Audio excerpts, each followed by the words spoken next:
بسم اللہ الرحمن الرحیم۔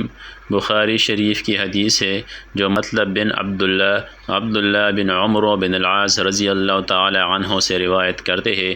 انہوں نے کہا کہ رسول اللہ صلی اللہ علیہ وسلم ممبر پر چڑھے اور فرمایا، میں قسم نہیں کھاتا۔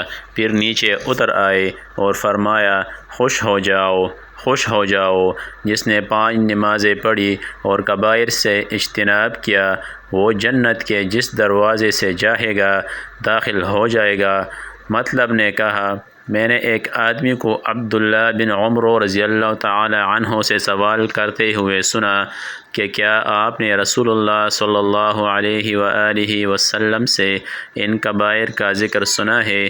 عبداللہ رضی اللہ تعالی عنہ نے کہا، جی ہاں، اور وہ کبائر یہ ہے: والدین کی نافرمانی کرنا، اللہ جل شانہ کے ساتھ شرک کرنا، بے گناہ آدمی کو قتل کرنا، پاک دامن عورت پر تہمت لگانا، یتیم کا مال کھانا، میدان جنگ سے فرار ہونا اور سود کھانا۔